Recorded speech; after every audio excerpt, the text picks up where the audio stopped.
The sound on. Sound check. Hello, everybody. We are. Hello, hello. Hold on. Of course, I knew this would happen. That's what we have sound check. Hello. I'm gonna fix this somehow. Haha! Success. I don't know if you wanna. You can see yourself, right? Where you're at?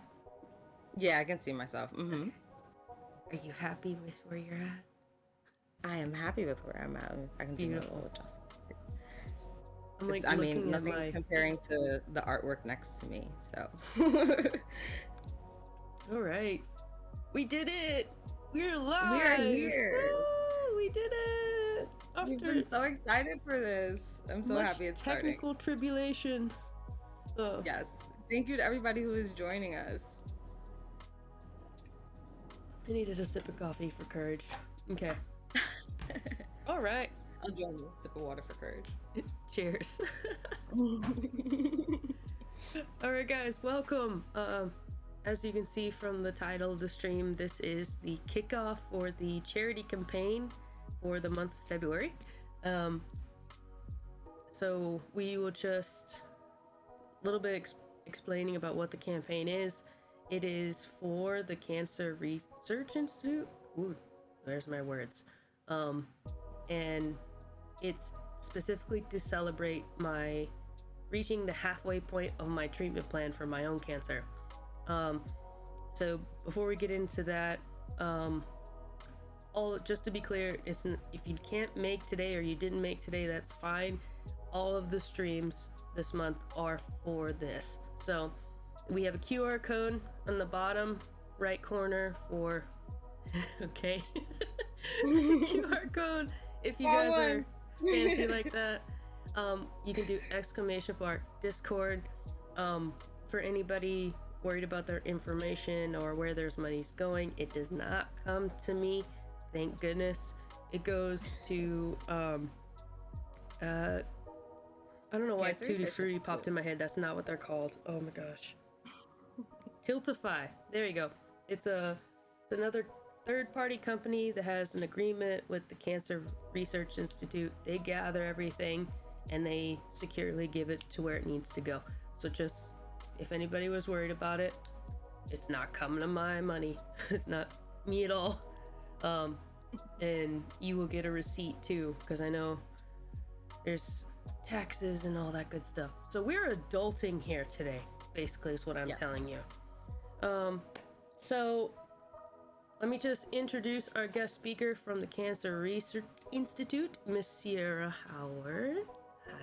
Hello, everybody. Sorry, I got the positioning of the QR code. Am I right now? Is it You're this good. way? That is the QR code. And I just want to thank you guys again for joining this stream. We've been really excited. Like Kat has said, my name is Cierra Howard from the Cancer Research Institute. I'm the manager of community fundraising here. And just a little bit about us. The Cancer Research Institute started in 1953 by Miss Helen Coley Knotts after the loss of her father, Mr. William B. Coley, who was a very established cancer surgeon. And his specialty was in immunotherapy. And he left her a score of journals and notes. And when he passed, she found all of these and found an amazing way to continue his legacy, which became the Cancer Research Institute today. Ooh, excuse me. I also trip up on my words. So fast forward to 2023, you can check out our website, cancerresearch.org.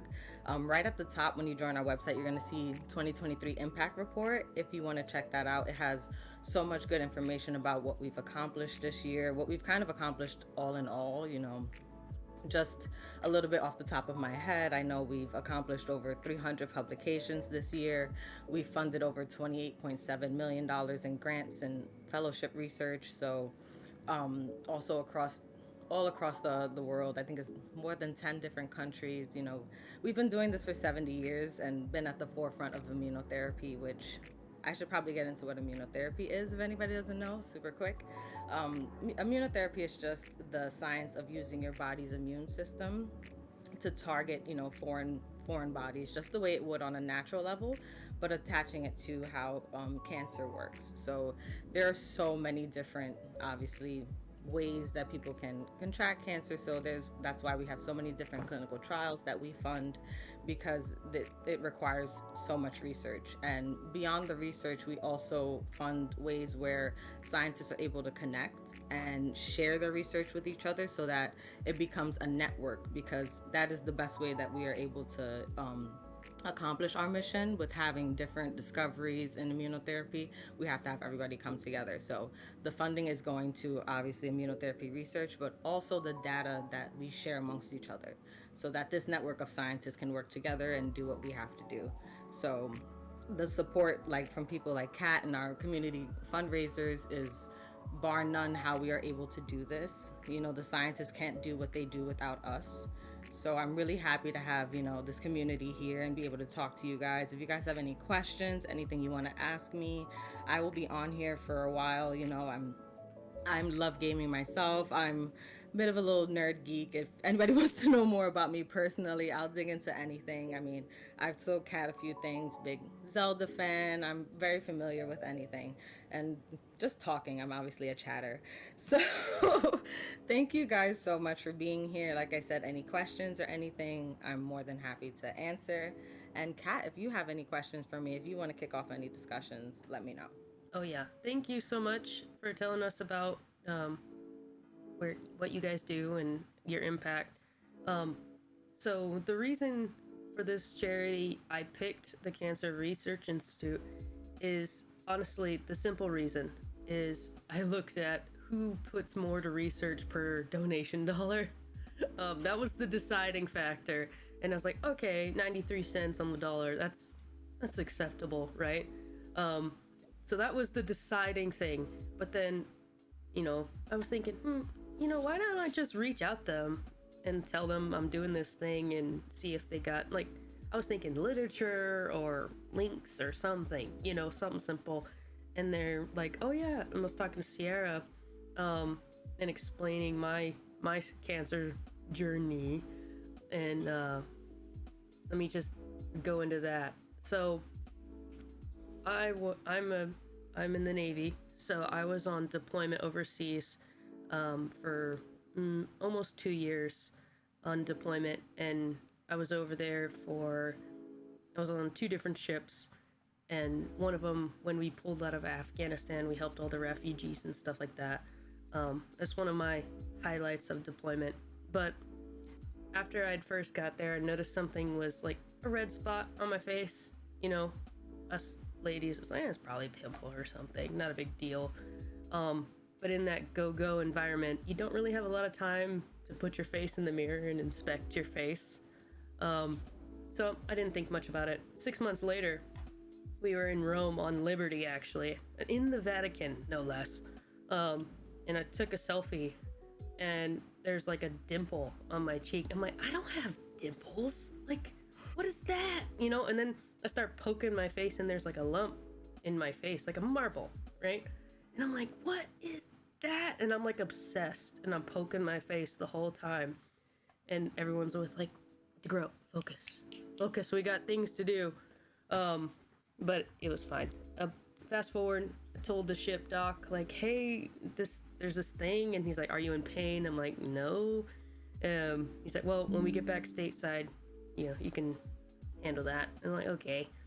I told them, because just for reference, I could feel something under skin, but it looked regular, like regular skin. So I'm like, when you think of melanoma or cancer or something, you think of these big, dark, scary spots, right? Didn't have that. So the doctors thought it was like a cyst or something. There's something under the skin, you can just lacerate it, it'll be fine. Fast forward, COVID, all that stuff, I got delayed, and this spot kept getting bigger on my face. I'm like, what in the world? So finally it was like the size of a golf ball, right? And I got surgery because they thought, again, they were still under the assumption it was a cyst or something. Surgeon went in, she's like, nah, that ain't right. Sent it to pathology and came back that I have amelanotic spindle cell melanoma. So that's a mouthful. And in English, that means cancer that has no color. So a skin cancer that doesn't have pigment in it. That's what the amelanotic means. Spindle cell, from what I understand with my limited medical knowledge, is the type of cells that it's made up, like under a microscope, how they look. And melanoma is skin cancer. So this is a kind of cancer that's super aggressive in the sense that it can be in one spot and then it gets in your lymphatic system or your bloodstream, and it can be anywhere, right? So this is where Cancer Research Institute comes in. So talking to oncology, and they're like, okay, traditionally, like a lot of other cancers, we would have started you on chemotherapy. Now, I don't know if anybody here has family members who have gone through cancer, friends that have gone through cancer, or any type of chemo. Everybody, when they hear that word, they think of the detrimental side effects to the patient, right? So they're like, well, we found out that even with chemo, this type of cancer doesn't really respond to it. Like, it keeps coming back, right? And I'm like, that's not cool, doc, you know? And he said, but thankfully, recently, there's this new study with immunotherapy, which uses your own immune system and these medicines to really get rid of it, and there's been positive responses. So me being a nerd, I did all the videos about people at stage 4, because I was at stage 3. That's where I'm at. So stage 4 is where it's all through your body, like several places are affected. But in my case, it was localized to the tumor, which was 18 millimeters thick. If anyone can think of it, we don't use the metric system in the United States, but like a penny, okay? The width of a penny is 18 millimeters. So if you stood a penny on end, that's the thickness of it. So that sets the category of criteria. But then, so in cancer staging and treatment, if there's like a tumor or a mass and they're able to remove all of it in one go, it means it's resectable. It means they were able to take it out, right? But in my case, because the skin looked the same as other skin, the surgeons didn't know how far to go, right? After 2 surgeries, they're like, the edges are still positive, but we're getting down to the nerves of your face now, and we're gonna start damaging stuff if we don't pull back. So they're like, you have unresectable melanoma. So it doesn't mean you're a lost cause, it just means the treatment is a little bit different. So surgery to remove the mass was first, then radiation and immunotherapy at the same time. Now, I will be completely honest, that was brutal. It was completely brutal. So imagine getting a giant microwave to the face, and then also you're receiving medication that hypes up your immune system to, like, I'm trying to think of a good visual. Has anyone seen Osmosis Jones? That old school movie? Yeah. Well, like, you know how the Tylenol was this big, huge robo dude? Yeah. Okay, so this medicine wasn't Tylenol, it just made my own immune system these big old robo dudes, okay? That's such a great analogy. I love that. So I know people learn different ways, so I'm trying to give visuals. And so what a normal response could have been bad. This was like extra, like super extra. And I actually, we can get into radiation there. Blah, blah, blah, blah, blah, blah. Radiation treatment. If you have the words, stop. If you have questions about radiation and how it works for cancer in the face and head, I got you guys. But back to immunotherapy. So in my case, because my team of oncologists, I have collected a bunch, I feel like, they decided that in the beginning I would have 2 types of immunotherapy drugs, Opdivo and Yervoy, or Nivinolab, and I forgot what Yervoy other word is, to joint combine, like smash it in the face with radiation, which also smashed me in the face, literally, and then to maintenance go on just Opdivo, right? So that was a long loop to say that I find out in the course of talking to Miss Howard that the Cancer Research Institute are actually the group of people who made Opdivo. So now take it back to initially when I talked to my oncologist, and it's like, hey, your only option a few years ago would have been chemo, right? And then the percentage of it coming back is a lot higher. But now we're in a situation, not just me, but like that study of the gentleman with stage 4, he hit full remission, you know, and there was like, it's case after case after case of people hitting full remission, you know, and then maintenance, make sure it doesn't come back.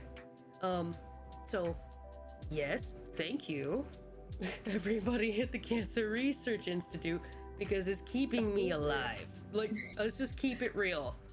That is the biggest thing that, you know, we also want to highlight. As you know, the Cancer Research Institute, our funding goes to medicines like this, like Opdivo and Yervoy. I think Opdivo was approved by the FDA in like 2015.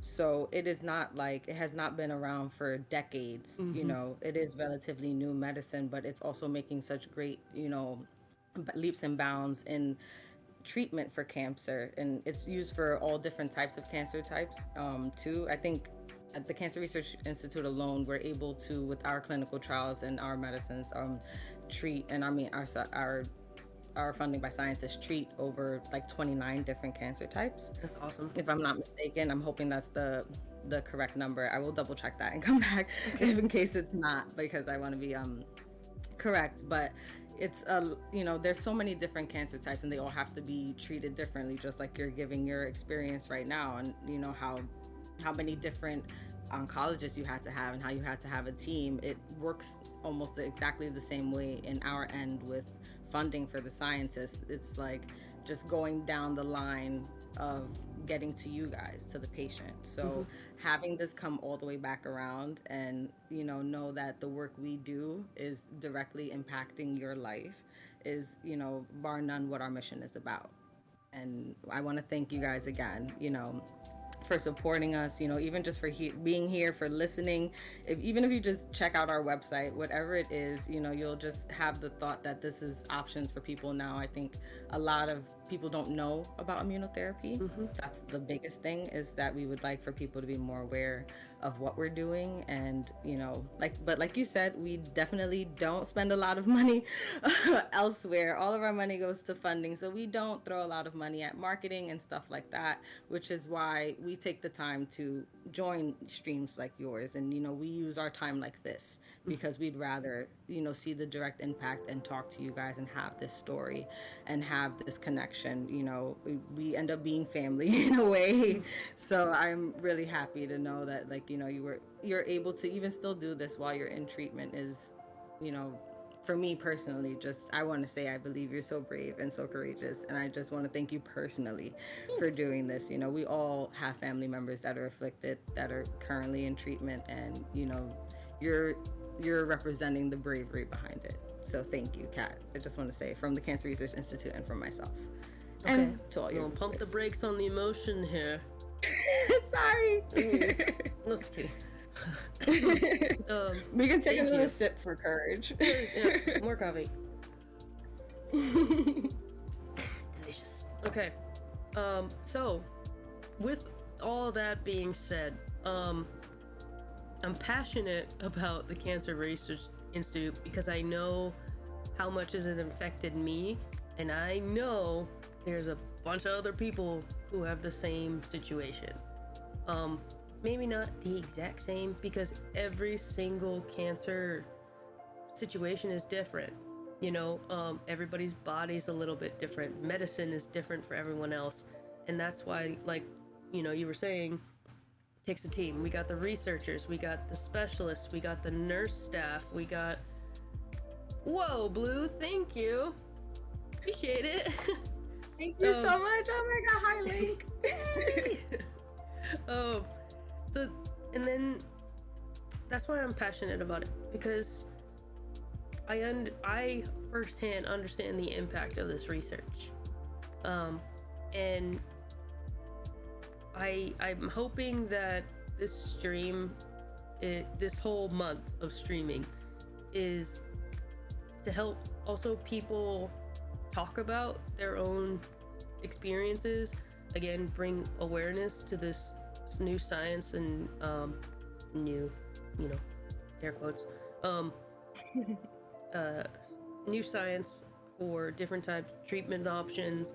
Because another thing I'm also passionate about is knowing things. Because one of the scariest things walking in, because when I got told I had cancer, I was alone. Because I went into my surgeon's office to get stitches out, and I thought it's just stitches, it's fine. And I was by myself. And my personality, the first thing I'm gonna do is crack a joke, right? If y'all had been there, sometimes you gotta laugh through the pain. Uh-huh. Sometimes you have to laugh through the pain. Yeah. So my surgeon, she's an ENT plastic surgeon, and she was, you know, did the procedure, and she's like really quiet, and she was like taking the stitches out. She's like, "So, do you live in town?" I'm like, "Yes." She's like, "Do you have family?" I'm like, "Yes." Like, this is weird. Like, I've seen you for however long now. Then she sat down and explained. She's like, "You have cancer." I'm like, "Huh?"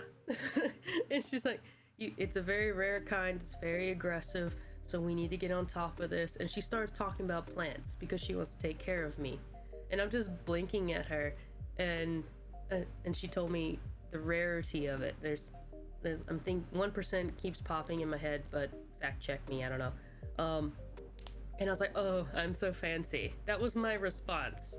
And the doctor's like looking at me just like, "I need you to take this seriously." I'm like, "I am taking it seriously." And then I start crying, obviously, because the overwhelming feeling is like, what do I do now? You know? And then as an adults, we're like, how am I gonna pay for this? You know, and then your brain jumps to chemo. Like, how is this, am I gonna live? All these things go through your mind. So side squirreling, but basically I'm hoping that this month we'll be able to have survivors, warriors, family members, support groups, doctors even, I don't care, research, you know, reps, whoever comes here, they know that you're not by yourself. You know, there's other people who are feeling exactly what you're feeling. That confusion, the terror, the thank you, all of that. You know, so Absolutely. that's what I'm hoping for.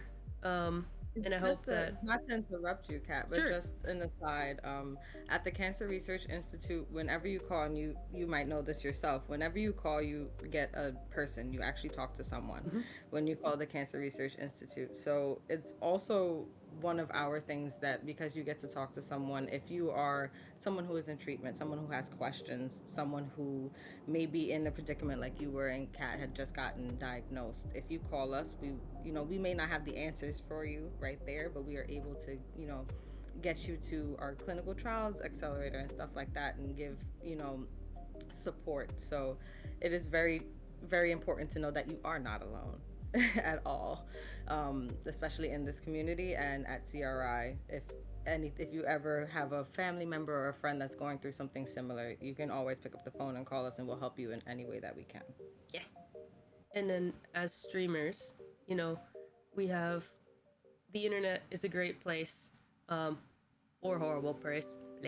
So we're just, I'm thinking that as streamers, I know there's other streamers who do campaigns who've been doing it for forever. I feel like we can have a real positive impact on each other.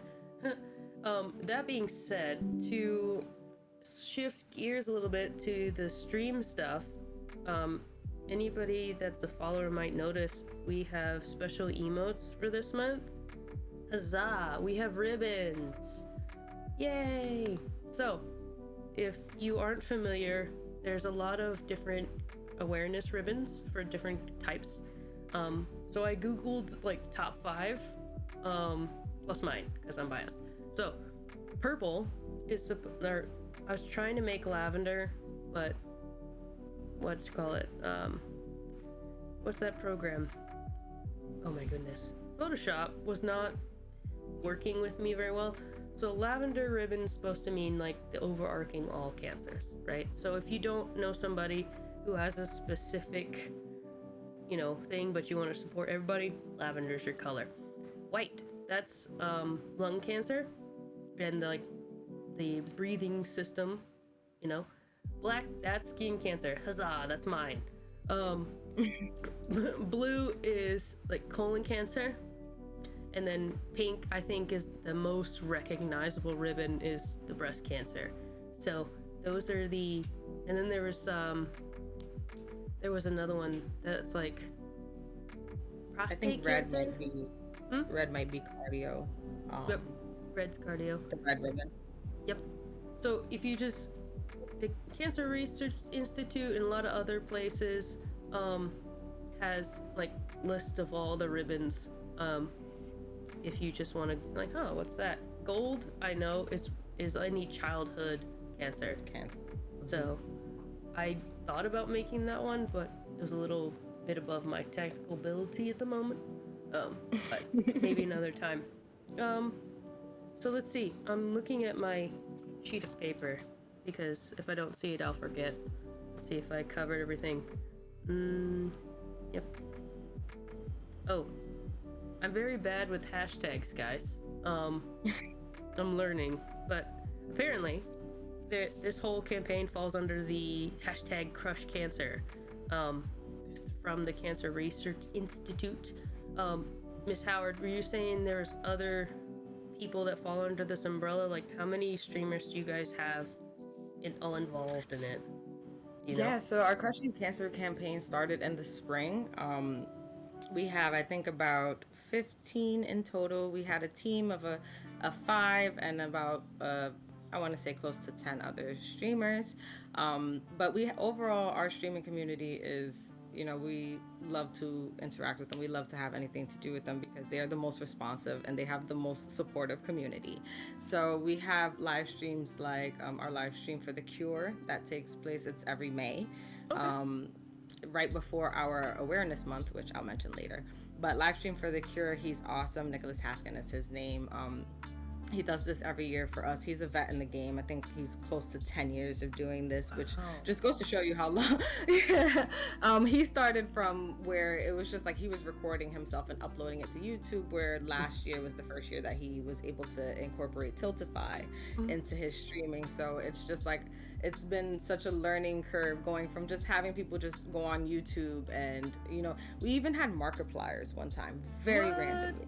Cool. Yes, he did a tasteful calendar of himself that sounds like something he would do. Just of himself. But in doing that, he raised over $500,000 for us. It was crazy. It was insanity. To fast forward to our group of streamers now, where it's not such a big, influencer kind of thing, which I tend to like more, honestly, as a personal aside. So most of these people, almost all of these streamers, is reacting to having lost someone. Like Nicholas Haskin has lost family members. We have another streamer, it was Viperion, where he streams for like Disney content and stuff. I know Disney has like copyrights, so if we need to edit anything. I don't think saying Disney is gonna hurt us. We'll be okay. Not Disney, not the mouse. So back to what you were saying. Uh, oh, is it saying? Oh, sorry, that was my screen popped up with an ad. My apologies. Sorry. So like I was saying, you can check out our Crush Cancer campaign. Some of our streamers, they go every Wednesday, have regular scheduled campaigns. We had a team of younger adults do. They had the cutest campaign. They had the cutest emotes. I'm trying to remember their exact names now because there were so many of them. Oh, I'm failing miserably. But either way, right now our Crushing Cancer campaign has like over $40,000, but the dollar amount really doesn't matter to us. It's more the community and the fact that these streamers continue doing it. Every month they'll have like another stream, and it'll just slowly grow and grow and grow. And like I said, I use Nicholas Haskin as an example because he started so soon, but I see the same pattern with all our other streamers where they're growing their network, doing a stream for a charity event, and not growing their network, but like growing their content, and everybody's like learning from each other and like taking things from each other, and it's just such a beautiful community in essence. But to fully answer your question, I think we have like in total 20 streamers, which I'm very proud of. Because we started with just Nicholas, and it's growing, and it's also the people who are watching and engaging. That's even more so. It takes a lot to put these streams together, but they wouldn't do it if you guys weren't watching. So I also want to highlight how important that is, that thank you for jumping in and watching us chat with each other, and just watching the content and supporting people like Kat. I just love this community. I could do this all day. I love my job. And it's because you guys make it fun. So yeah, we have 20 streamers, and we're working to grow that. So if anybody's interested in doing a stream, I'm the fundraising manager, so I'm the person you're going to get in contact with, and you can ask Kat for reference. I will immediately get on a call with you. I'll figure out what you need, what we can do, how I can help you. I'm here for everyone's disposal, honestly, as far as getting the word out and doing what we have to do. So thank you guys. Oh, I just know I'm reading through the chat now. It took me so long to find the chat. Thank you to everyone who was welcoming me, and I love that you guys are throwing Crush Cancer. I saw Crush Cancer in there. So you guys are the best. And I just want to say that again. Yeah. Oh, that's awesome. Let's see. Oh, and any other questions, throw them in the chat now that I can see it. If you guys have any questions for me. Let's see.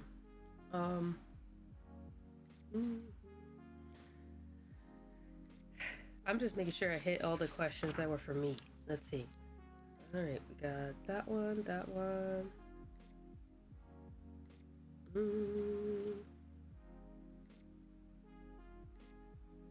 I also, so Tiltify, let's talk about them. Yeah. I'm super excited that they're a third-party entity that hands all the money securely. Super awesome about that. But honestly, that was another deciding factor for me to do this campaign, because I know I wanted to do it, right? And I asked the other communities, I'm like, how do you do this? I know there's a like charity button on Twitch, and I'm not knocking the built-in things for Twitch, but I was like, how can I 100% know this is gonna go where it's gonna go, and it's not gonna accidentally end up in my bank account? That's what I did not want happening. Absolutely. And it seemed like there's a big positive response from other streamers using this program or that service. So I was like, okay, let's check it out. The top of the stream, you can see that banner that we got, the who we're doing it for, the really long horrible name I came up with, and the progress bar. And then who I'm pointing like you guys see my arms. Anyway, I'll do it. Wait, I gotta go the other way, right? You're good. Who it's for, and then the last person. Never mind. It says top. Okay, sorry. The top donator up there, and then the last one. Inside of the program itself, I'm like talking streamer technical stuff here. It's really easy to use. So if anyone's intimidated, don't be.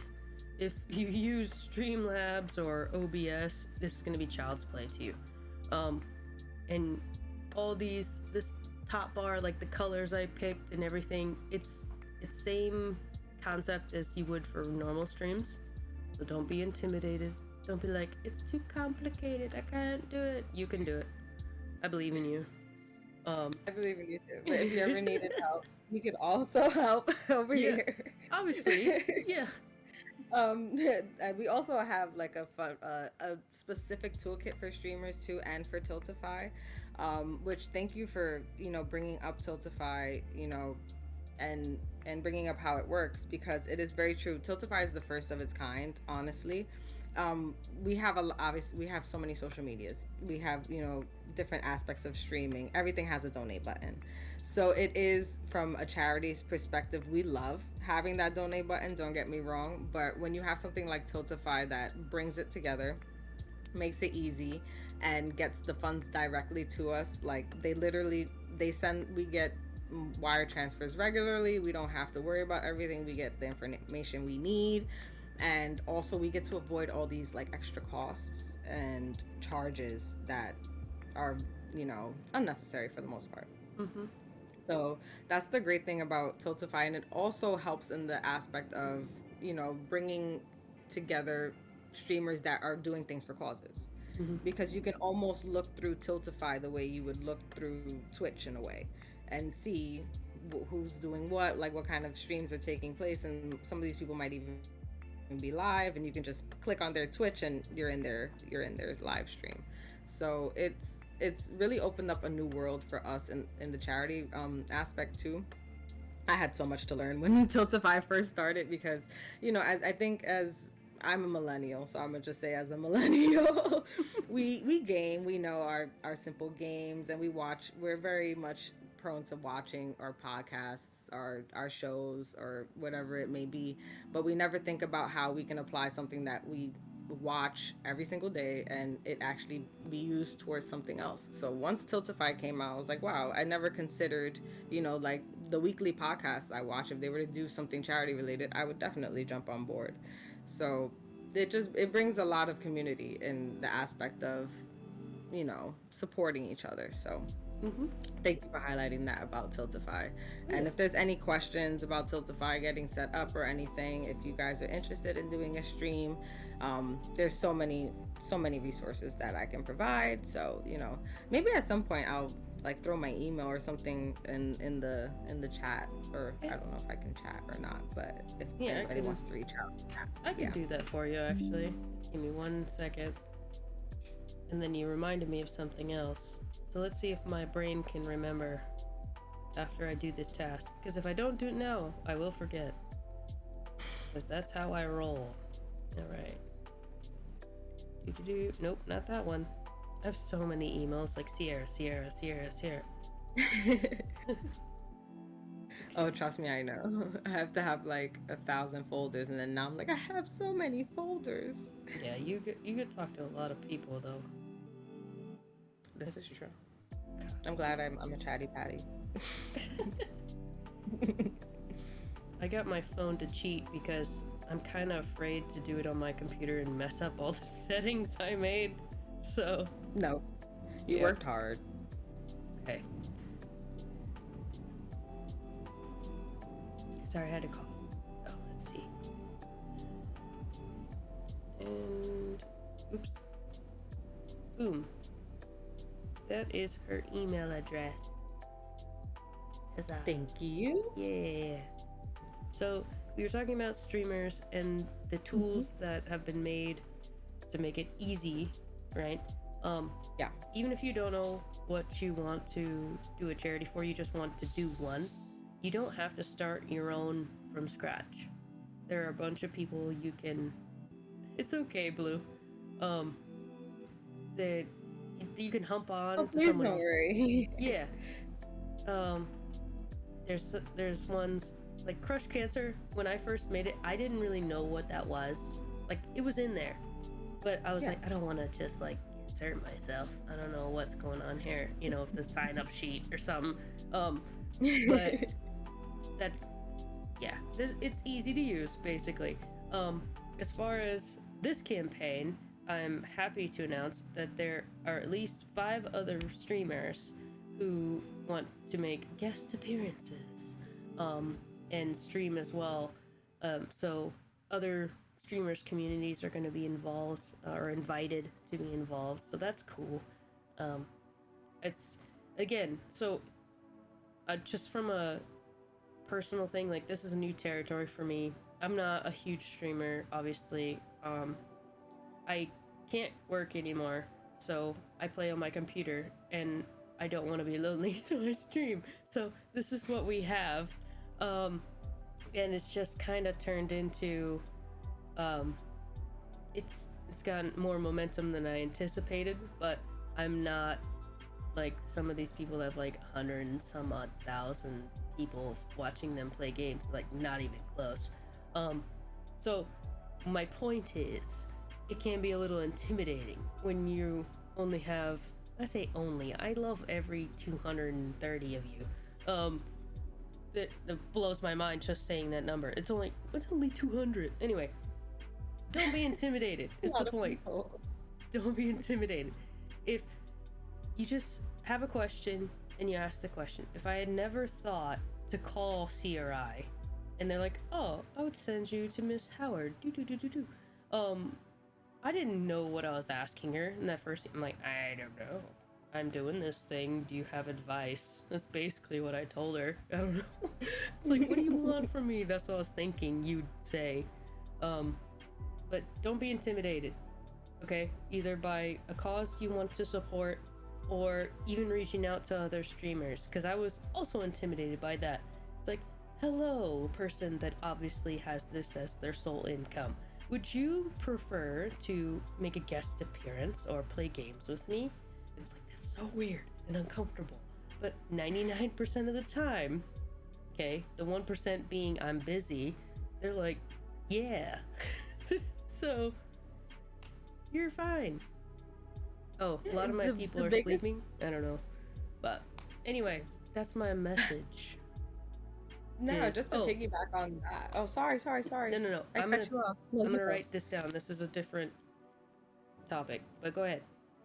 Oh, no, I was just gonna piggyback on the fact that just another aside. I've been with CRI for 6 years now, so I actually started as it was like pretty much the lowest level of entry associate you could think of, like data entry. I literally was just putting people's names in the computer, and I've worked my way up to obviously managing fundraising. But in that time, I've had so many interactions with so many different fundraisers, and the biggest thing is that they're so shocked at how many people are willing to participate or help.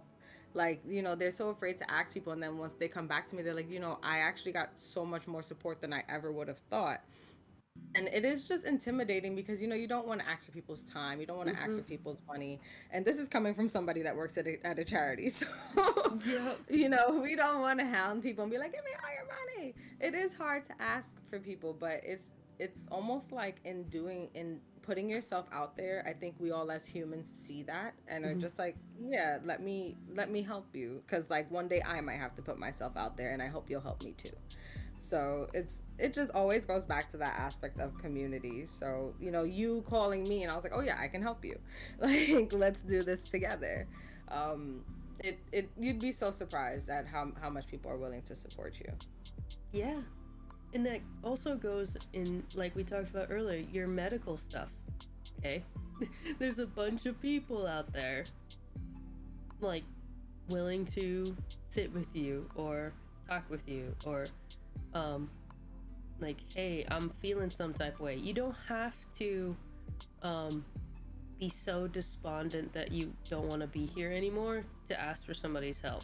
On the mental health aspect, that's another whole part of Absolutely. The cancer treatment, support, recovery journey. No, give them all your money. Stop it. Yeah, so that segues into what another thing I really wanted to share with everybody. So in my journey, I have the military aspect, right? Where at first they were like, it's not our problem, right? And I had to advocate for myself. Okay, so what I'm trying to tell you is that mental health, physical health, anything, know yourself. Okay, you may not know what's wrong, right? But I knew I don't have dimples, right? And it's like, that ain't right, you know? So if you don't have to microscope your whole body, you know, like, and go hypochondriac, because that's not healthy either. But No. you know yourself, okay? You know what's your normal. If you got hip pain every time you wake up because you're in your 30s, we're all there. We know. But if something just random, like I said, a spot that you didn't see before, or you had a freckle that now it's like, instead of a circle shape, it's a teardrop shape, or it's suddenly super dark in the middle, or it's like fading out at the edges, you know your own body.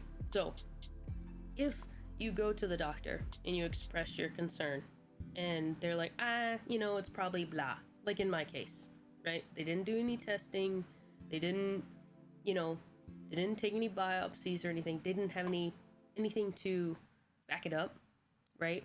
So I believe them, but it got scary over time. Like, hold on, there's something still not right.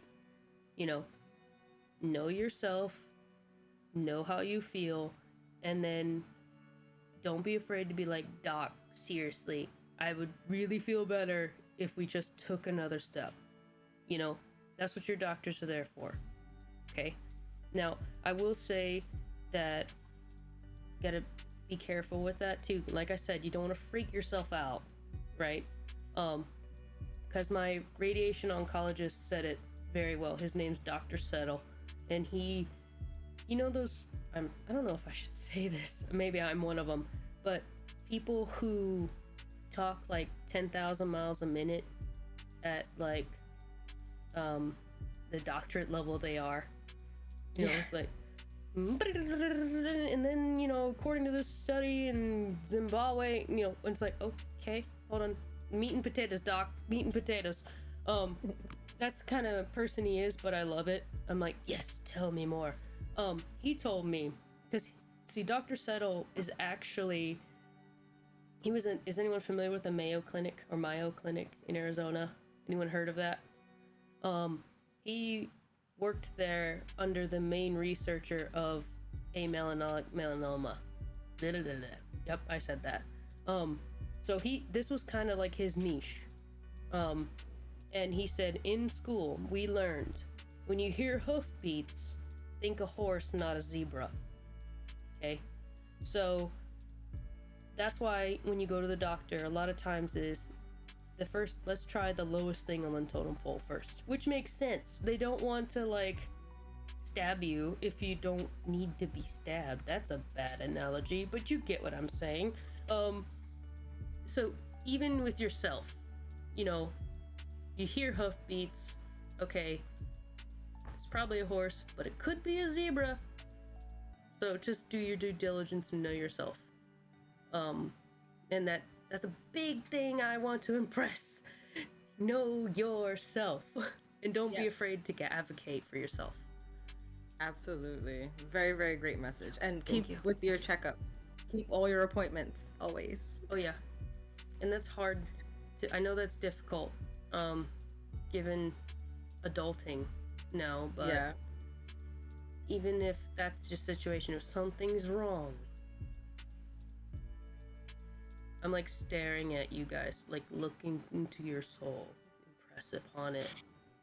Know yourself. Okay, I'll stop. That's my horse. That's my zebra today. But yeah. But I'm staring at the zebra. Go ahead, look at that zebra. But yeah, don't freak yourself out. Know yourself. Advocate for yourself. Oh no. Sorry. Squirrel! Got a text message. Are you okay? Do I need to do something for you? Okay, we're good. We'll answer that later. Alright. I also, when I get nervous, I chat more and do Philly things like that, as you can tell. I think we covered all the questions that you sent me, Sierra. Yeah. I don't know if does anybody. The floor is open. Anybody got any questions for either of us? What did Nana say? Or if there's anything you want to chat about. Yeah. Down. Nana, it would be wonderful if you could take this and show it again. It has so much good information in it, and I appreciate you what you've done here. Thanks, Nana. Oh, thank you so much, Nana. I'm telling you, Nana's the G. She's like, I'm gonna make an account and watch you. So, I always tell people when you're in there, Nana, to be on the best behavior. I don't know if you've heard me say that or not. I knew that Nana was gonna be on. I was like, making sure no foul language. But how could we even get to that at this point? Yeah. I'm also very nervous because obviously cancer journey treatment is very personal and also a vulnerable thing to talk about. But like after I got diagnosed, I didn't tell anybody except my husband for a solid 4 months. And I was very not borderline. I was straight up aggressive with people, to my employer, because I'd have to tell them I have to go to the doctors or whatever. And I'm like, no one besides who needs to know will know this information or I will find out. I was like, that's another way of dealing. What does it say? The stages of denial. The stages of denial or grief. How you literally took the words grief, out. So denial, we had I beg your pardon first. Sadness, bawled my eyes out. Then anger, nobody's going to make this worse for me. So you got all kinds of feels going on, but the acceptance phase is not I'm gonna die necessarily, but it's like, okay, I have this, I'm dealing with it, I got good people to deal with it with, and I think I'm at the phase now, because I was so worried, because we live in corporate America, of inconveniencing people, right? So it's like, I'm sorry, I have to take FMLA, or I'm not gonna be here for 2 weeks because they zapped my face and now I can't talk. It's like 2 weeks is a long time, or they put you on light limited and you're stapling papers. So that, employers gotta do what they can for you, right? But it goes back to the self-advocacy. You gotta take care of you. The first year of treatment, I tried to push and go to work during all this. And it got to a point that it was making things worse. It's like, I don't understand. All you're doing is answering the phones and stapling. It's like, it's more than that. The burden of waking up each morning, being in pain, and figuring out, do I have the energy to get up, shower, put my clothes on, pack my lunch, get a ride, get dropped off, staple these papers, come home, and then pass out for the rest of the day because you're exhausted. So don't limit yourself to just the task you're doing, because you have a whole mental, emotional burden as well. So I say all that to say, don't feel bad about taking care of yourself in whatever aspect. Be kind to yourself. Yes, be nice to yourself. It's like, I should be doing better. And then you don't even have to have cancer for that. You have a cold. You have sick days for a reason. Stay home. It's not COVID. I don't care. Hydrate, lay down. So, I'm having a lot of soapboxes today, I feel like. No, these are not soapboxes. I think these are very, very important messages, though, that sometimes we're forgetting. We do need to advocate for ourselves. Even just, obviously you are, as a patient, you're constantly going in and out of appointments and stuff. But I think sometimes as a healthy adult, we forget that we need to check in with ourselves. Mm-hmm. because from one day to the next you may not be a healthy adult again. I mean, not obviously not to freak anybody out, but it's like you said, you have to pay attention to your body, because your body will speak to you, you know, and it'll let you know. And that also goes for, you know, mental health, stress, overworking yourself. You know, in today's climate, it is those kind of things weaken your immune system, which we want to keep strong at CRI. You know, it's overall, from a human perspective, look out for yourself, be kind to yourself, you know. And if these things do happen, that's even more of a reason to be kind to yourself, because your body's working so hard. Mm-hmm. And it is doing so many things that we don't even think about. Like, even just me talking and moving my hands right now, so much is going on. So, and it's like, you know, like Osmosis Jones, back to that. Like, it's like a whole city in there. Yep. Yeah. So, what are some things that you do from like just a normal? I know you work in New York City. That's Oh, yeah. stressful. What Yeah. are some things you do to manage stress? Well, I'm a very big advocate for therapy. Mm-hmm. I've been working at CRI for 6 years, and when I first started at CRI, it was my like first big girl job, I Mm-hmm. would say, out of college. You know, I went to college. After college, I was like, because in New York City, you have to have a job at all times. Like, pretty much once you're out of high school, if you don't have a job, it's like, unless you have great support, I will say. You know, like if your parents have a lot of resources to help you, but otherwise you're probably working. Um, so this is my big girl job in, oh, what was it, 2017? So I'm wondering if I'm even doing the math right. Am I closer to 7 years? Oh my God.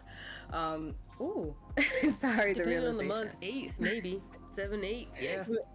Yeah, 2017. Yeah, we're at 2024. Wow. Okay. Time flies. But Mm-hmm. the biggest thing that actually, you know, I was a young adult, and then while working at CRI, COVID happened. Mm-hmm. So I think the biggest thing that made me aware about stress, about anxiety, about what that feeling was and how to manage that like correctly, Mm-hmm. really happened after COVID happened, because working at CRI, that at when in 2020 we got sent home.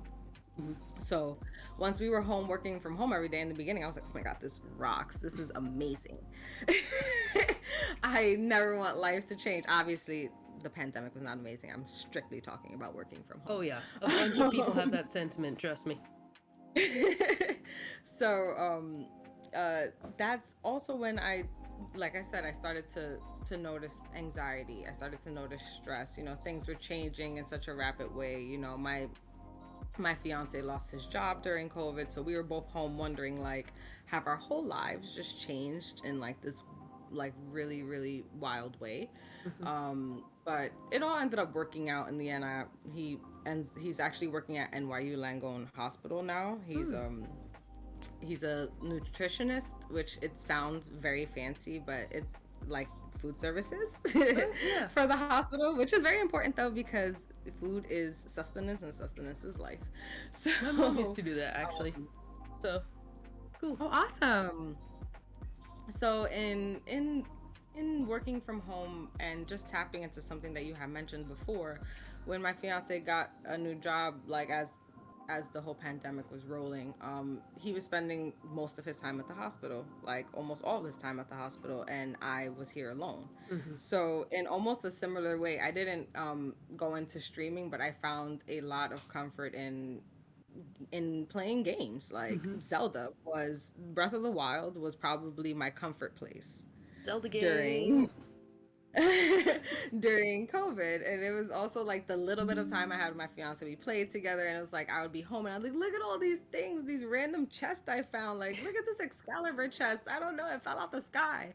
Nice. But and like and in doing that, I also, well, back to the thing that you said, managing stress. Mm-hmm. In being alone, I was noticing like I needed to do things to keep myself busy. I needed to, you know, I was listening to myself, like my mind was telling me I needed to occupy myself. But then I realized, like, in keeping yourself occupied, maybe you're not really addressing why you feel the way you feel. So it ended up, you know, my anxiety was peaked at all times. So I spoke to my doctor and I told my doctor, like, I don't feel good. My anxiety is like always kind of there. And because of that, I'm like not really interested in eating and stuff. So like my body was telling me I was stressing in a way that I wasn't really understanding, which was anxiety.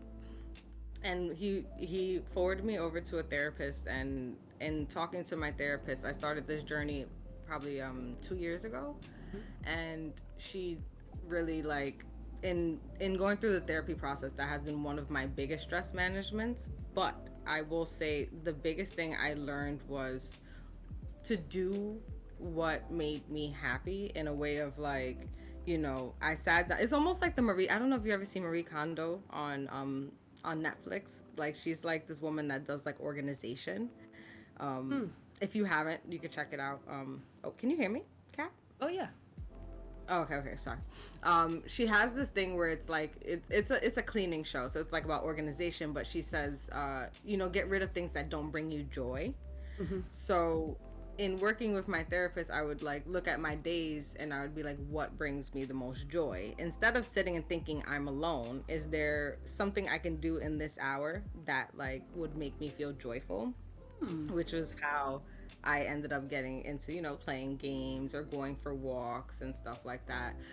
In New York City, it is very also difficult, like, to kind of get fresh air sometimes. Like, even though you step outside, you're surrounded by like so much going on. So like getting in touch with nature too is something that I always feel like I have to do at some point. I have to like go out and feel outside, see some grass, see some water. That's two of the biggest ways. And I'm also just very expressive. I think one of the best things you can do if you don't feel well is to say it. But I think it goes, not I think it goes back, but sometimes when you're dealing with things, you've mentioned like you have the denial, you have the anger, and then you have the acceptance. So it's like you have to go through all those things, but once you get to the end and you're able to like communicate how you feel, say how you feel, for me, one of the biggest things that I learned was like in talking and in saying, hey, these things are going on. It's almost similar to advocating for yourself on like a medical place, but just saying like, hey, this is what's on my mind. It's very helpful. I know I went on a whole soapbox No, now it's I'm good. on my soapbox. It's all good. But I think it's very important, like you said, stress management and all of those things, and just, keeping in touch with yourself and, keeping your head up. I think in today's times it's very, very, very important, outside of advocating for, cancer research. The biggest thing I would advocate for is mental health, like, absolutely. And those two things really go hand in hand, like you said. Yeah, they do. They absolutely do, because we get a lot of calls. Like when I was first started at CRI, I was on the phone queue, so I would be like the girls that you would talk to that would like field the calls, and we would get so many people that are had just gotten a first diagnosis or were within treatment, and I had to learn what it was to have the conversations with these people, to understand that how sensitive of a time it is for them, and how much I could help. But in having all of those conversations, I realized like almost everyone has this same like core vulnerability of, I need help, I'm in like this situation, and I'm coming to you and letting you know I'm in this situation. And I think it even goes back to you, like even just calling me like, hey, I want to do this stream. It's very, it just goes back to how strong people can be. Honestly. But yeah, I mean, anything else that you would want to know, honestly, please feel free to ask, also in the chat. But yeah, I mean, is there anything you feel like helps with stress management? I mean, I know you have mentioned a few things. So, like, humor. it's been a learning curve for sure. It changes. Yeah.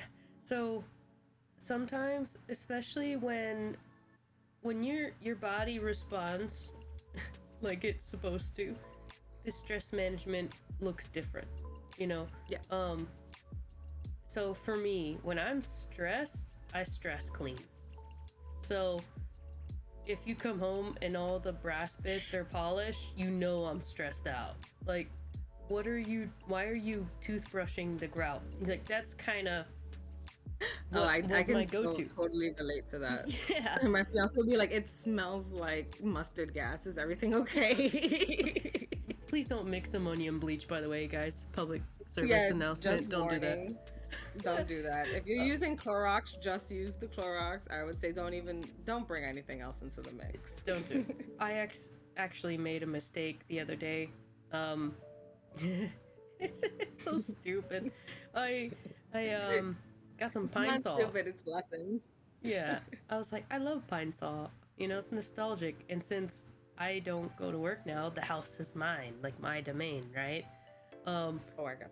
I underestimated the potency of said pine saw. And I mopped the floors, and it was so strong. I'm like, my eyes were like watering, but all the windows were frozen shut, so I couldn't open the windows. And company was coming over, like my best friend and her fiance were in town. They were gonna stop by, and I like opened the front door. It was like -3 or something outside, and I'm like, guys, just to warn you, if your sinuses are clogged, they won't be when you come in. Feel free to leave if it's too much, like breathing hazard when you come in. It took several hours to dissipate. But anyway, squirrel. So my go-to when I'm healthy, right, is to stress clean.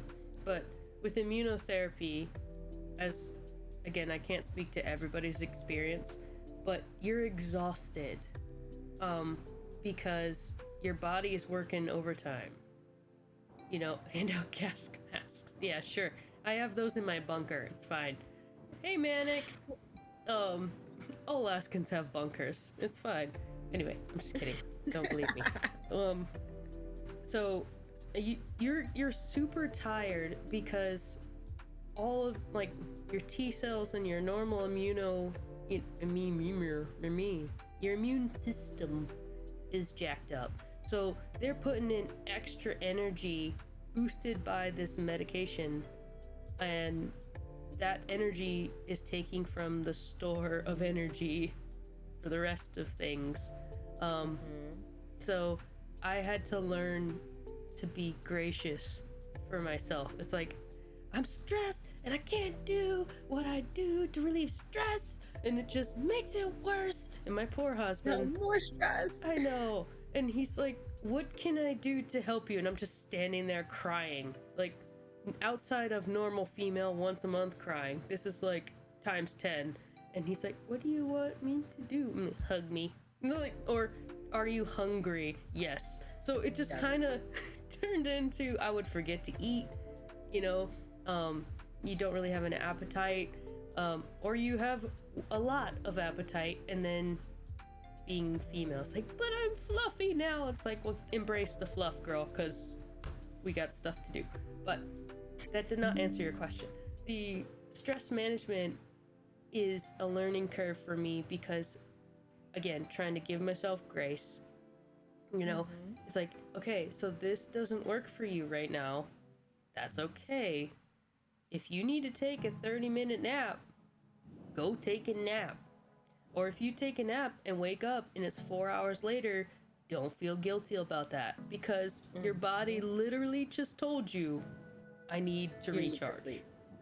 And I think being millennials and corporate America and our go-go lifestyle, I say we because I feel uncomfortable saying I. Sorry, guys. Not trying to assume. I would feel guilty. We as humans. Yeah.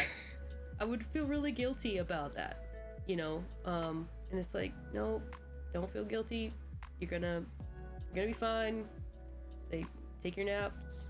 Make sure you eat. My husband would literally, I'm so glad I have him. I would be sitting there zoning out, and he'd bring like a plate and he's like, eat it. I'm like, okay, but I'm not hungry, to eat it. I'm like, okay. Or even like you would peel me a mandarin orange or something. Or random naps. The cat. When you wake up with drool on your face and the lines where you're sleeping on your body. Yes. Yes. When you wake up and you don't know where you are, that's like the best nap. Dude, I've done that so much. I call them factory resets. Oh my god, that's hilarious. Because it's just spew. Pull the plug on yourself. And then just slowly reboot. But stress management has different forms depending on the day. That's what I'm trying to get at. Yes. Some days it's me streaming, some days it's me working on a project. I learned how to quilt from my mother and our good friend Miss Helen, who's in her 80s. So I'll just learn how to do stuff if I'm up for it, and if I'm not, I'm like, it's okay. Do what brings you joy. Or just like learning how to say it's okay is really big. Absolutely. I walk into a room, there's dishes, there's laundry waiting to get done. The cats are like needing my attention. It's like, I think the cats need my attention right now. Like, it's just, yeah, I'm kind of beating the horse, but you guys understand. Whatever, your body will tell you what it needs. And don't feel bad about it. Don't feel guilty. Yeah, exactly. Don't feel guilty about that. It's also just like I could definitely understand that. Like, I feel that on just a day-to-day level. Sometimes I'm like, man, I really have things to do, but my body's just like not in the mood. Like, I really want to lay here. And then you're just like, but I should be doing X, Y, and Z. But, taking that little 30-minute nap, I mean, like, I'm not saying indulge every single time. If you're a healthy being, of course. But it's definitely, stress management definitely goes day by day, because also it's what's stressing you today may not be the same thing that's stressing you tomorrow. So we might have to apply how we feel differently. But I think these discussions and having these discussions are always good, because you kind of never, like, sometimes people don't realize that what they're feeling is like they're not the only one. There's a lot of people out here that feel this way, that like, they stress clean, but when they don't feel well, they can't do that. So like I'm just like that too. If I'm not feeling well and my apartment's a wreck, it's almost like double burden. Like, I will try to fight through it just to clean and then maybe not even feel better afterwards. So it's definitely super understandable. I think it we're all came humans back at for the end me. of the day. Sorry, what would you say? No, I said we're just all humans at the end of the day. Yeah. So for me, I know, because I know myself, it came down to a control thing. All this foolishness is happening in the world, or with my job, or with that, and I can't do nothing about it, but this kitchen is gonna be clean. Like, this is the one thing I have a direct impact on. And so imagine that exacerbated by, like, my body is now broke. I can't do anything about it, or I'm doing something about it, but it's gonna take time. Well, there's something I can control. Is there? And then just be nice. Be nice. Oh, well, I think nice. The comment we just got, that was along the lines of what you were just about to say. I saw another good way to help with stress is write down everything that's stressing you out and cross out the things you can't control. That is awesome. I love that. 10 out of 10. But I know how my brain works, and I'd be like, it still stresses me out though. Am I sure I can't control that? It's like, I acknowledge you exist, but just crossing it out. Anyway. Yeah, fun stuff. Anybody else have any go-to chill out tips? I can't go anywhere by myself anymore, which is really irritating for me.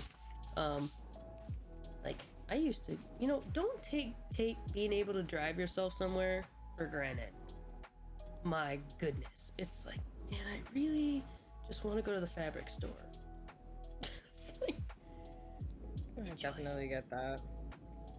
I don't know. I'm curious to see how other people deal with stress, and if they have any other things they want to share with us. Because I can yap at y'all all day, but that's not. Same. But yeah, thanks Horace for your input there. Yeah, that was awesome. Honestly, I will consider that, because sometimes it's just like, you overwhelm yourself with, I have to do this, I have to do that, I have to do this, but maybe just reserve the stress for what you can actually do. Yeah, I did that on my whiteboard in a different sense, not so much I can't control, right? I divided my whiteboards this way. That's why I'm looking this way. It's like, okay, this category of stuff, this is what I need to address. This category of stuff, these are the things I needed to address. So like medical, insurance, finances, job, you know, all that.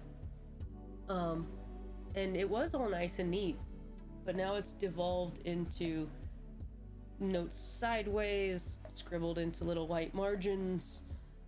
But basically it's here, and once it's there, I don't have to hold on to it.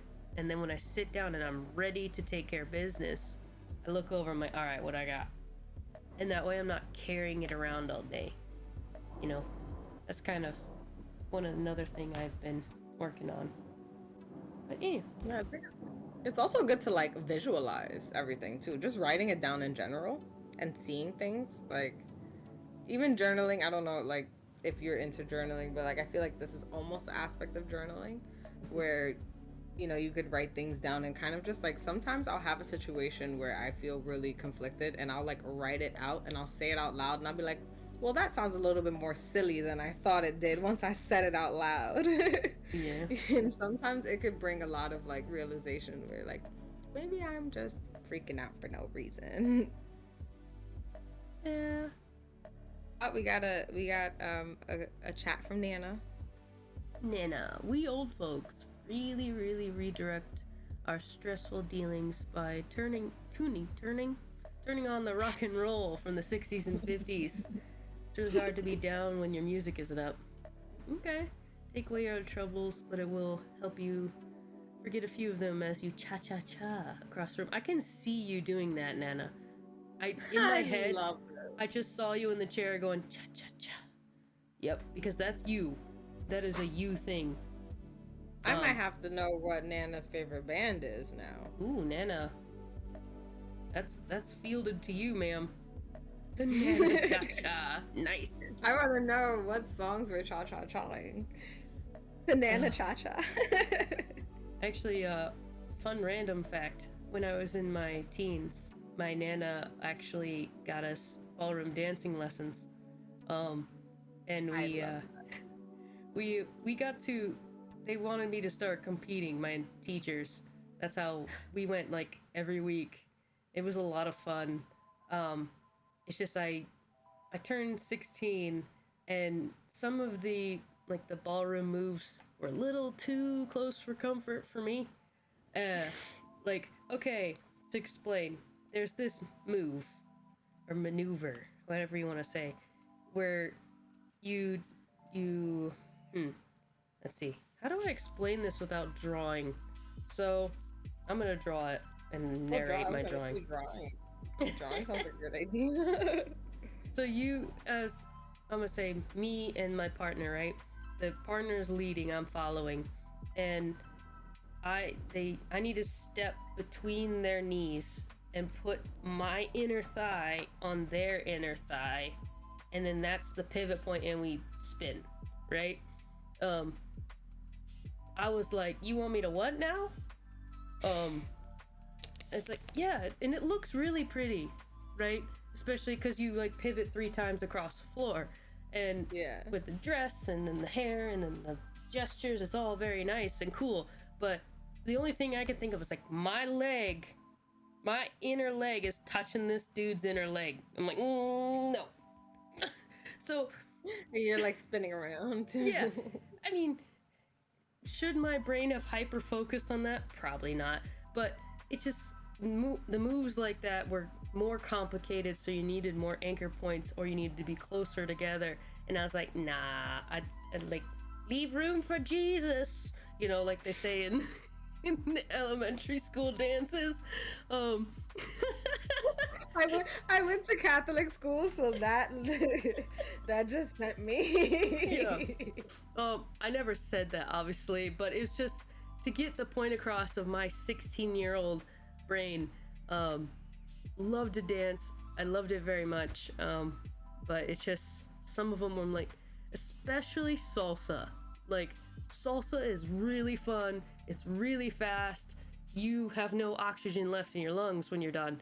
No. But some people, like, I don't need to see your navel with the shirt. Like, I don't need that.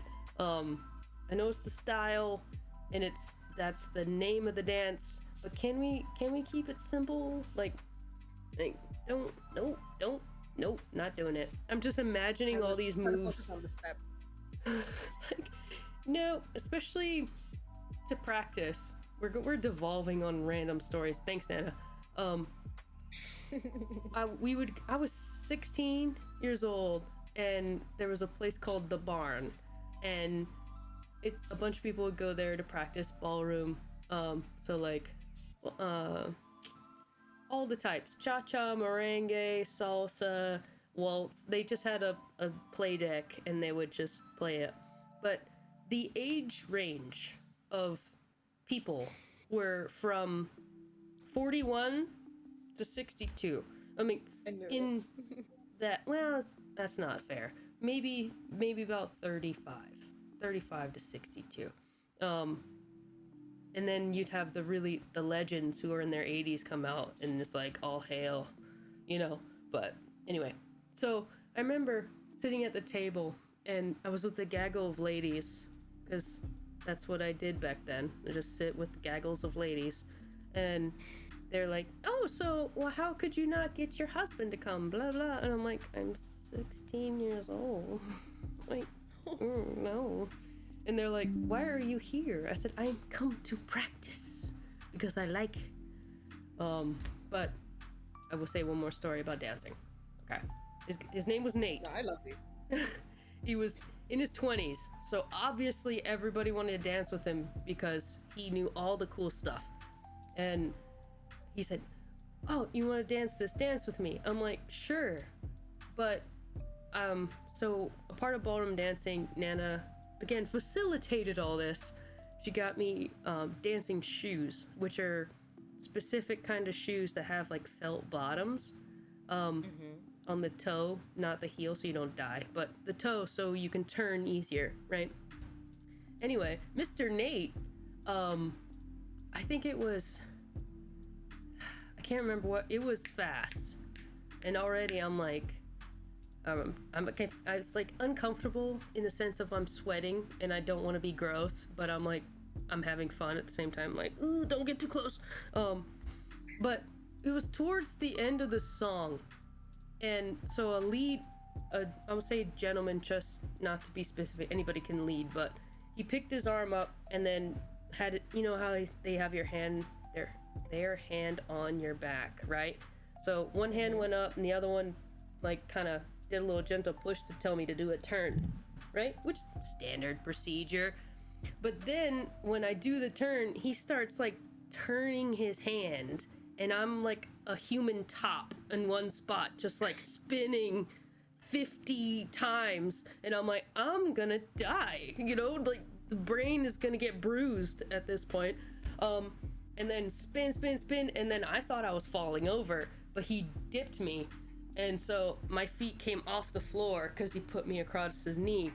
And I'm like dizzy. I'm like, I promise you I looked like a cartoon character with the stars and stuff. But fitting for your background right now. So embrace the randomness, yes. But anyway, the point being, oh yes, big shout out to the Cupid Shuffle too. You cannot, I mean, you have to hit the floor, you have to, but continue. So have fun, do stuff you like. Yes, now that I'm married, anything. Don't really do that anymore. But maybe I can convince my husband one day. He's just like, you want me to what? Okay, it's fine. Man, do what you like. It's a little quick salsa. But that was really random. What did Cupid? I can't dance. I mean, I could add to randomness because I also took dance classes, but I didn't do ballroom. I did ballet and tap. Ooh, that's a tough genre. It was a tough genre, and I'm gonna be so honest with you. I was not good at either of them. So I was not making it to any professional. But the thing was that I loved it. Yeah. But I was no good at it. Like I'm not a graceful swan ballerina, but I just loved putting the outfit. I loved wearing the unitard, I loved the outfit. I loved putting my hair in the slick bun and like stretching on the bar. I just thought I felt like such a princess, even though I was so bad at it. Isn't And that then how tap it I actually makes you enjoyed. feel? You know, that's Huh? all it's about. It's how you feel. Yeah, I did. I did. I mean, once I got out there and tried to do those little jumps and point my toes, maybe I didn't look like the princess I felt like. But tap was fun. Tap was just really loud. And Mm-hmm. like, I have lived in New York City all my life, so I've actually only ever lived in an apartment. So, needless to say, I wasn't really getting a lot of tap um, practice in without inciting riots. Mm-hmm. So I had to be, I had to pick a quiet hobby. But it actually made me think of something which is even more random that I wanted to ask. Oh Because, dear. like, as a New Yorker, it doesn't snow in New York anymore, Mm. pretty much. Like, as a child, we used to get like nice 3 snowstorms a year, regular. As an adult, like, I literally run outside when I see it snow because it happens so infrequently. How much does it actually snow in Alaska? Well, let me tell you. This year, we have a lot of snow this year. Let me see.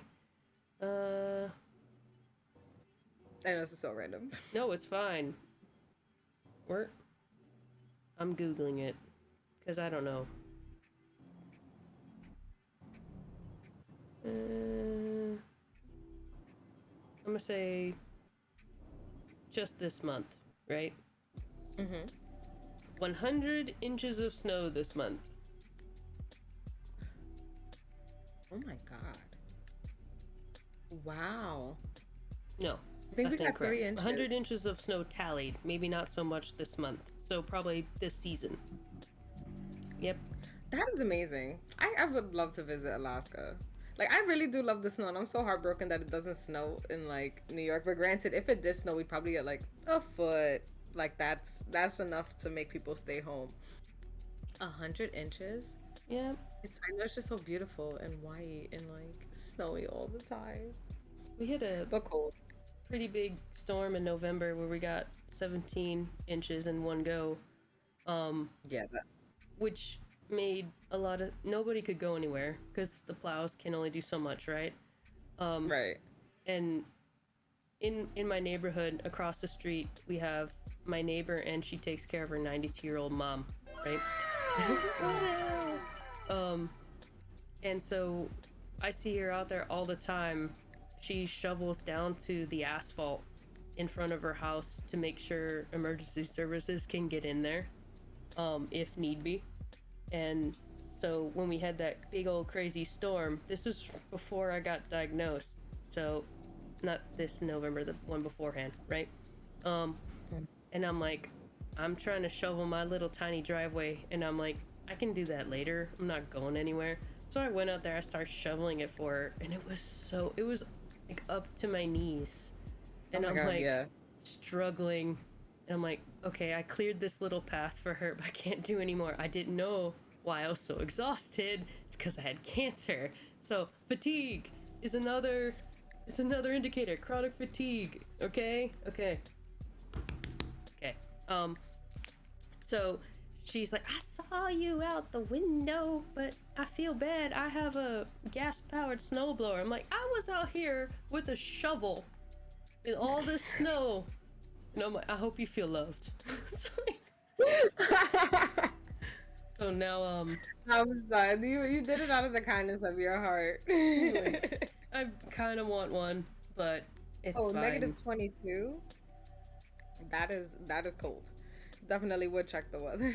Oh, But yeah. honestly, I would want to experience. I know I sound crazy. Like I would want to experience that, but it's just like my childhood was like I just remember having so many snow days and seeing Hmm. snow so much. As an adult, I don't see snow anymore, so I'm like a wee bit jealous of you guys. But I know you're probably like you're crazy, No, and it's you should fine, probably. actually. So you want fresh air? We have fresh air. Um, you Yes, want to see true. grass? We do have grass in the summertime. A lot of cool hiking trails and whatnot. And you like snow? We have a lot of it. So by all I think I like means. Alaska. I think I would like Alaska. Alaska. Alaska. Yeah, there's a really cool place that people like to visit called Chena Hot Springs. Um, it's north, about 6 hours north of Fairbanks. It's a completely geothermic little settlement thing they made. They obviously the hot springs from the thermal stuff underground, but they have converted the energy of the geothermal to make their electricity. They have livestock, they have all that stuff, and people like to go to visit, and you chill in the hot spring and get revitalized. But you also like tour they have sled dogs, they got reindeer, they got That's cool. ice sculptures, which because it's really cold up there. But yeah, it's like cool things. And then it's not that hard to get away from humans here. You don't have to go that far.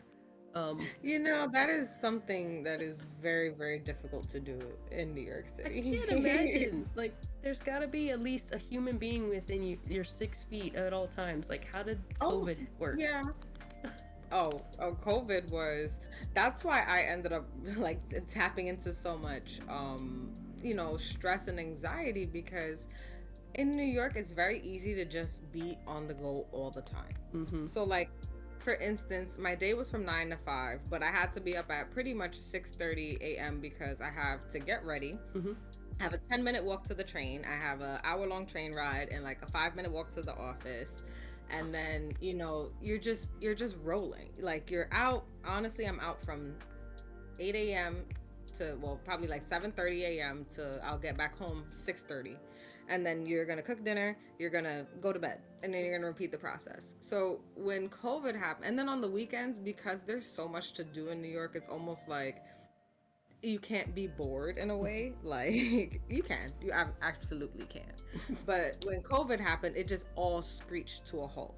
So it was like, you're so used to constantly being out. Like, it was rare that, like, if I went through Monday through Friday, I was working. Saturday, I was going to get up, get back on the train, go to Trader Joe's, run my errands, run back. Maybe Sunday will be the one day where I'll like rot a little bit in bed. Flash forward to COVID, I'm home every single day. I'm not going out. And when I do go out, I have like 4 masks on. I'm like scared out of my mind. Like, am I going to come back and contract, COVID?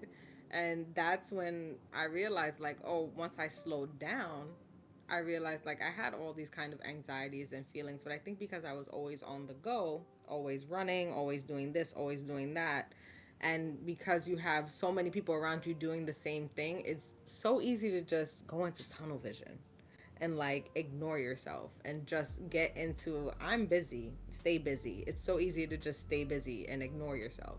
So it's like you have to take time. You have to take time to slow down and go and touch grass, like literally go touch grass. And have that like one-on-one time with nature, because it is overwhelming to be around so many people all the time. I think I'm like very used to it, which was why I didn't know that like the little anxieties and stuff I was feeling, it just felt normal, because it's been my whole life of speed walking, just like running. Actually, I didn't even have a license until I was 26 years old. Yeah, so like my mom decided she was tired of New York, she didn't want to do it anymore. She moved to Maryland, and I was like, oh no, I have to drive now. And that was like, that's probably one of the scariest things. You tell a New York City teenager, like, oh, you have to drive, they're like, what do you mean? Like, it's like it's like the Jennifer Lawrence meme, what do you mean? It's so scary for us, because we're so used to sitting on a massively packed train every single day, and it's normal. Like, I'm used to literally being encapsulated by absolute strangers and reading a book, and it's like my normal day. No. Yeah, New York is not for everyone. And I visited.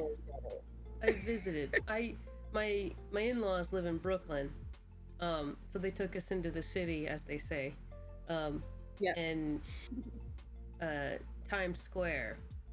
I thought I was gonna go into like, I don't have epilepsy, but I thought I was about to get it.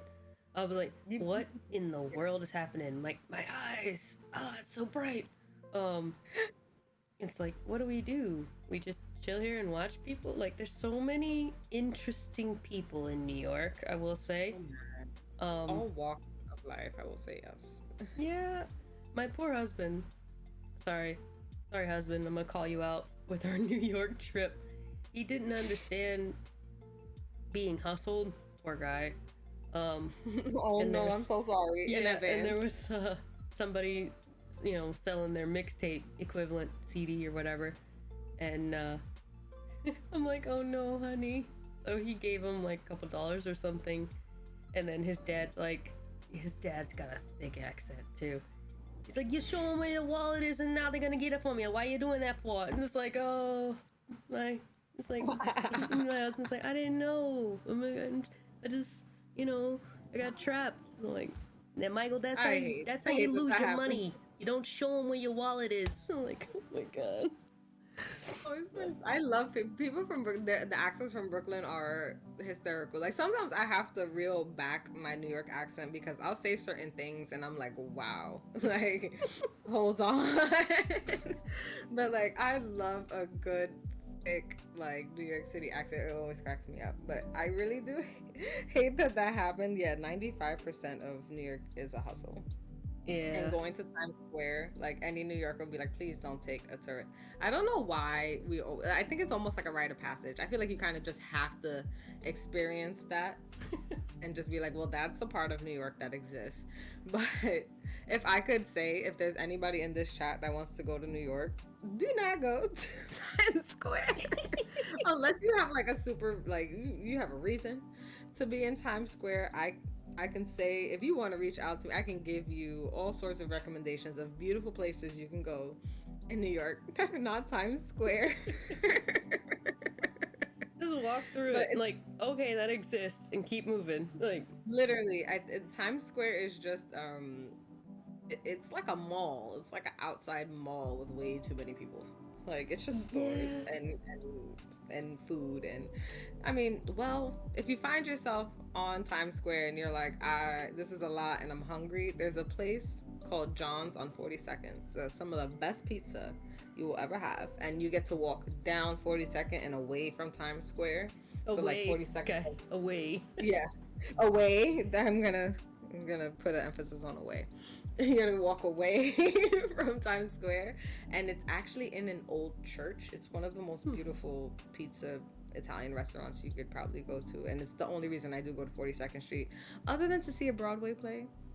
Let me not talk down on New York too bad, because Broadway plays that's one reason why you'll catch me in Times Square. Broadway plays and pizza at John's on 42nd, if you guys ever come to New York. So Horace is saying he'd get in trouble because he's gonna badmouth sports, and Blue is wondering if you got any other suggestions for New York. Oh, okay. So I'm gonna guess that we have a Boston Red Sox fan, or a Celtics fan in the chat. So I will keep all New York City sports to myself. This is a safe place. It is a safe place for sports fans. It is just safe. Well, I honestly feel like it's more dangerous for us New Yorkers to go to Boston because we talk a little too much than it is for you guys to come here, because there's so many people you can get through. But good places to go in New York. Some of my favorite places is, I love Chinatown. Chinatown can also get pretty packed, and I will say it does have a lot of people density. But Chinatown has some of the best food that you would ever have. And like Chinatown runs down a street called Canal Street. And then you have another street called, I think, Mulberry or Spring Street. My bad, Spring Street. And so Spring Street is Little Italy and Canal is Chinatown. So you have some of the best food in like that little area. And in Chinatown, you can get the cheapest eats ever. Like you can feed yourself on $20 and have some of the best Chinese food you've ever had in like a pretty decently cute restaurant too. You might have just waited 30 minutes, but that's okay. That's New York. But then you go up to not Arthur Ave, sorry. Arthur Ave is in the Bronx, which is a different Little Italy. If you ever want to come, I live in the Bronx. The Bronx gets a bad rap. We have some stuff up here too, but back to the scheduled program. Little Italy in Manhattan, in Spring Street, it's along Soho. So you have all these, like, it's a whole strip of Italian restaurants, and you have like the bakeries, and then you have the Italian restaurants, and you have the pizzerias. So like they're all concentrated in this one part, and it's just, that's one of my favorite places food wise. Then you have Riverside Drive, which Riverside Drive goes down the whole, is it east or west? West. Yeah, it goes, Riverside Drive goes down the whole west side of Manhattan. And it's a whole strip that it's like a bike lane and a walking lane that literally from like the top of Manhattan down to a certain point. Like I want to say down to like where the Empire State Building is, so like 34th Street. You can go, that's one of the like most beautiful bike rides you could take, because you have all of New York on this side, and then you have water, like the Hudson River or the East River, Hudson River, because East River's on the other side, and you see all of Jersey. It's beautiful. It's like, it's where I go to like kind of touch grass in New York. And then you have all the other things, like going to see games for people who are not Massachusetts fans. Just kidding. You guys are welcome. Just be careful. We have so many museums. Like I can't even tell you how many museums we have in New York that I love going to all the time. And if you can find a New Yorker, go with a New Yorker, because it's free. Any museum for New Yorkers are free. Just find somebody, tag along with them. Find me, I'll go with you. Nice. And what else would I say is one of my favorite parts of New York? Oh, Central Park. I mean, Central Park is bar none. Like, Central Park is just an experience in its own. That's the one touristy place where I'm like, I love that place. I'll just go grab a book and sit in Central Park. That's what I'll do like half of my summer. I can go all day about New York, so... I will say, when I visited, I'm looking at that. Central Park did have, it felt like the only breathing room in the city. Legitimately, yeah. Because there's no like high build, so you can finally like look up a little bit and like, see the sky. That's the sky right there. Nice. Oh man, they break your heart every year. I'm a Knicks fan. If that wants to make you feel any better, how do you think my heart feels? Well, I mean, we're having a decent year right now, but if we're talking baseball, my heart is severed as a Yankees fan. But, safe places here.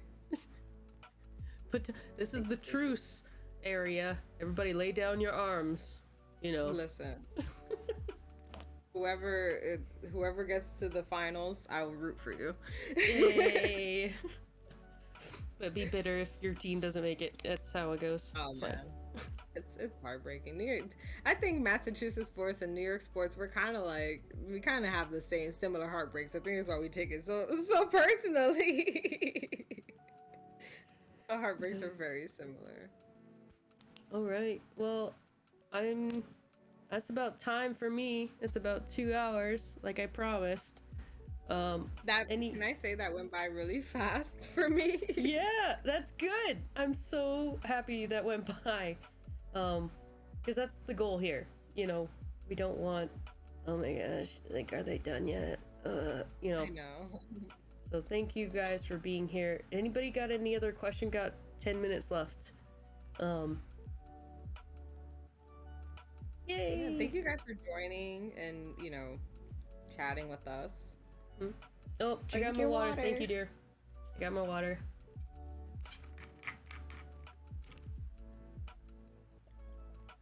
It definitely did fly by.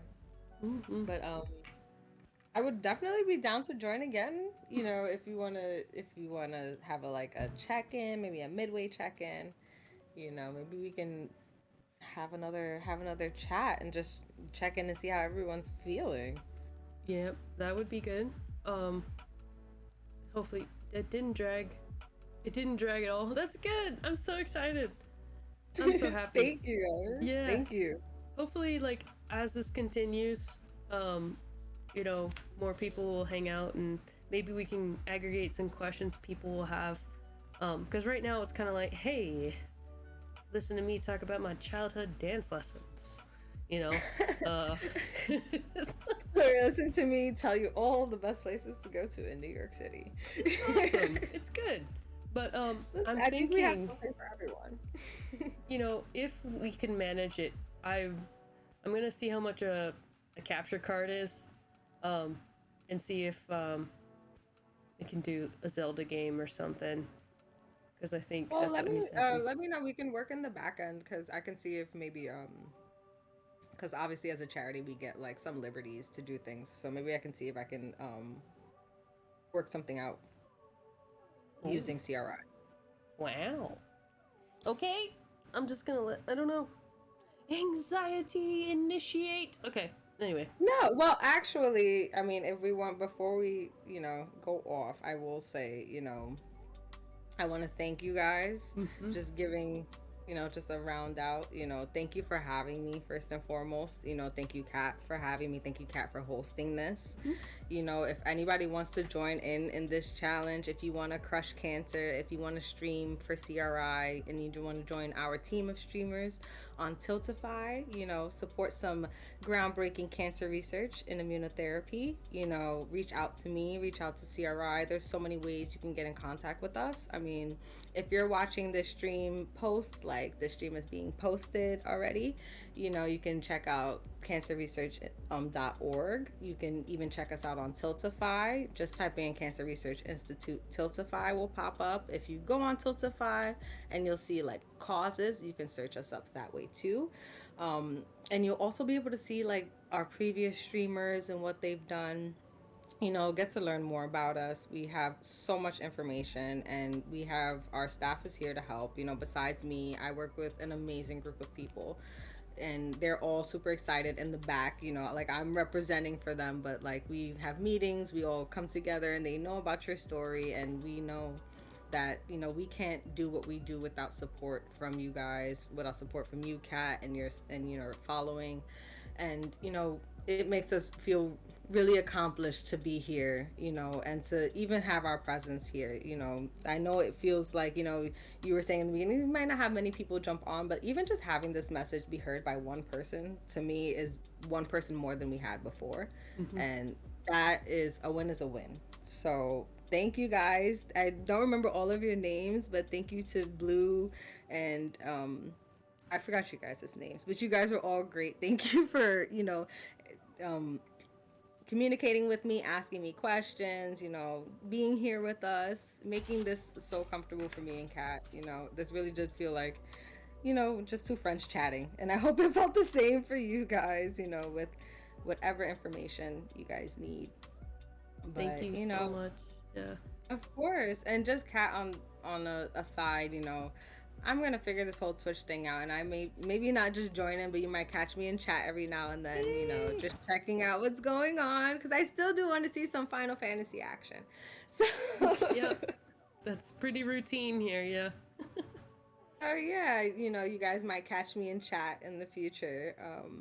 So I look forward to putting this up, hearing more about it, jumping on again or whatever it may be. I think this is a start of a beautiful friendship between me and you, Kat, and a beautiful relationship between you and CRI, and I hope you feel that way. And if there's anything else you would like to say, but I want to thank you again for helping us #crush cancer. #crush cancer. Yes. Oh yeah, maybe we can convert her, I don't know. All right, again, thanks to everybody. We're gonna convert you? Thanks to Tiltify. I have a little blip I want to read because they want to have my voice. So yes, if it sounds weird, I'm sorry in advance. Hello, I'm KatMere. That sounds horrible. Anyway, let me try again. Okay. I'm KatMere, and I decided to join the Cancer Research Institute's #CrushCancer campaign on Tiltify. I created my own charity stream to support life-saving cancer immunotherapy research because it directly impacts me. I am benefiting from the immunotherapy research, and I'm so thankful it is there, and I'm passionate about making sure other people know about it as well. I hope this inspires you to set up your own stream or to get involved, and so we can create a world immune of cancer. So let's go, guys. We got this, and I'm so glad you guys are here, and I love you all, and catch you guys next stream. Bye, guys. Thank you, guys.